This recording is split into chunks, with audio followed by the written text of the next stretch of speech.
দেউচা জামবনির আদিবাসী পাড়ার বড় গাছটার নিচে আজও বসে ছোট ছোট কয়েকজন পড়ুয়া। কারোর হাতে খাতা, কারোর হাতে পুরনো বই। সামান্য সামর্থ্যের মধ্যেও শেখার ইচ্ছাটাই এখানে সবচেয়ে বড় শক্তি।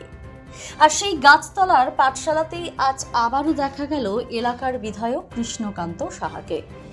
রাজনৈতিক ব্যস্ততা, প্রশাসনিক দায়িত্বের মাঝেও আজ তিনি পৌঁছে গিয়েছিলেন নিজের হাতে গড়ে তোলা সেই ছোট্ট পাঠশালায়।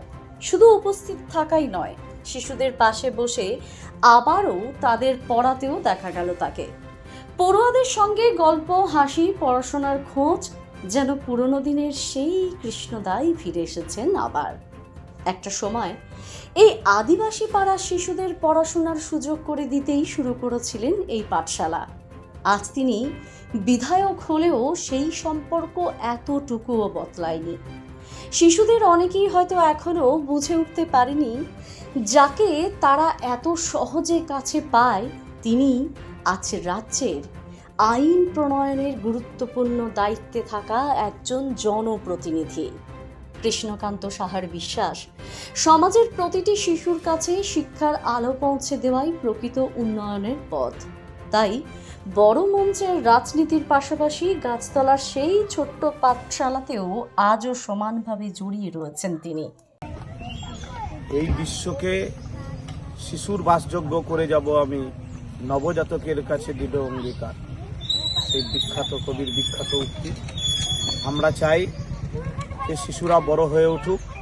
গৃহশিক্ষকতার পেশায় যুগ যুগ ধরে আমি দেখেছি, লক্ষ্য করেছি যে এই শিশুরাই আগামী দিনের ভবিষ্যৎ। এই শিশুরাই পারে নূতন পশ্চিমবঙ্গকে গড়তে এবং নূতন ভারতের দিশা দেখাইতে পারে। তাই ছাত্র জীবন একটা গুরুত্বপূর্ণ জীবন। ছাত্ররাই আনে সমাজের পরিবর্তন। আর এদিকে তিল তিল করে আজ এই আদিবাসী যে জামবনি গ্রাম, সেই জামবনি গ্রামের বহু দিন থেকে গরিব মানুষ, সে ছেলেরা বিনা পয়সায় পড়াশুনো করে। আগামী দিনেও যাতে এই ছাত্রছাত্রীরা যাতে বড় হয়ে উঠতে পারে, সমাজের কিছু হয়, যাতে ছাত্ররা ডাক্তার, ইঞ্জিনিয়ার থেকে উচ্চশিক্ষায় যাতে শিক্ষিত হয়, তাই সকলের কাছে অনুরোধ যে সকলেই সহযোগিতা করুন। এই ছাত্ররাই আমাদের মূল সম্পদ এবং নূতন পশ্চিমবঙ্গ এবং নূতন ভারতের এরাই রূপকার। দ্য সহজ পাঠ, সহজ কথা, সঠিক তথ্য।